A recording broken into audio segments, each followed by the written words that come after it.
ꯑꯩꯈꯣꯏꯅ ꯂꯩꯔꯤꯕ ꯃꯐꯝꯁꯦ ꯑꯁꯤ ꯀꯥꯀꯥ track centre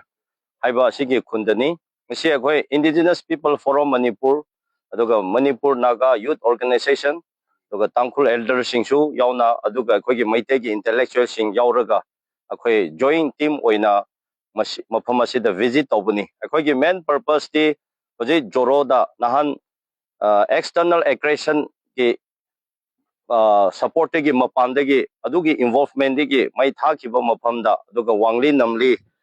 sida main oina akhoi visit tawlak chabani asi lakpa kanda hojik kaka trade center seda akhoi si gate mak sida leblaga leiri akhoina state government da appeal tawning badi kaka trade center haibase yamna center oikhoroba mapham charaba aduga tamudagi aduga mayamardagi khwaidagi moredigi henna nakpa akhoi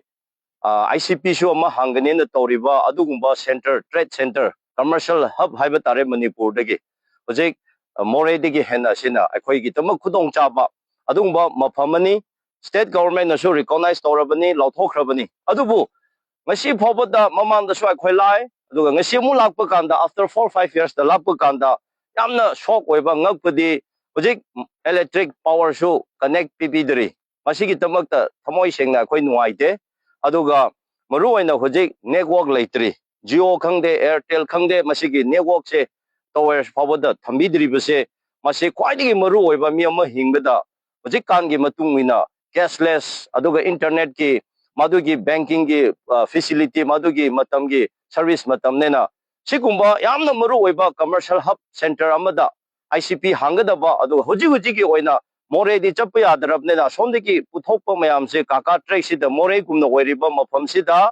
internet leite adugi facility leite tower mobile gi akhoi gi adugi facility leite maru oina mai power electric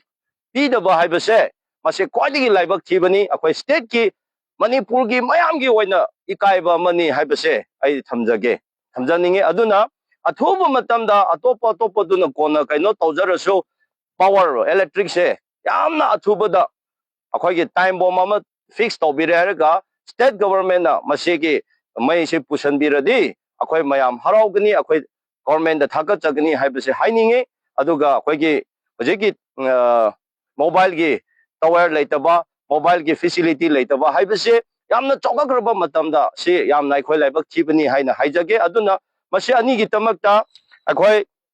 Oja Devan hanagi amuko president yauri maitele intellectual ama oina aduga akhoi indigenous people forum aduga Manipur Naga youth organization yauri punna akhoi na su government da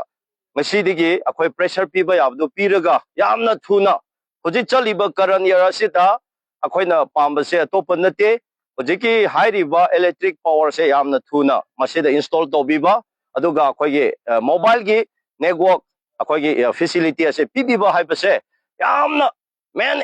priority oina mase hana thambio haibase natana maming da trade center haina dum manipur yam chawbu kumna mapangi minusu yengba kanda kaka trade center even google da yengba da su phangba ado lakpu kanda di mai electric su leitaba aduga ngasai gi khoi gi mobile gi facility su phangda aise yamna khoi manipuri ma chama oina khoi ikaire aduna state government na ngasimak gi attention to pibire haraga athuba matamda hairiba ani se hana mase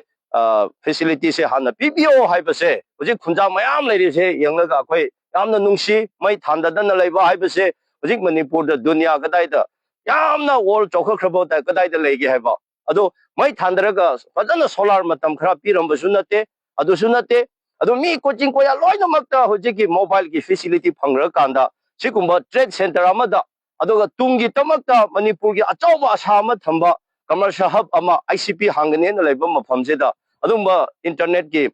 mobile ki facility leite haibase akhoi state ki government ki khakta natana praja akhoi oina ikai rakhre akhoi punipuri macha ma oina ikai khre ado state government ikai ba khangdra so akhoi praja di ikai ba na loire ado athuba matam da mase panthokpio thambio haibase aina mase akhoi sigumba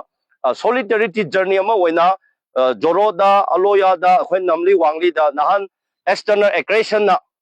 maram oiraga mai thakiba public tawaba pikibagi tamakta akhoi yengsanba lakpa numik asida khudong chaba lauraga mase thamjabani.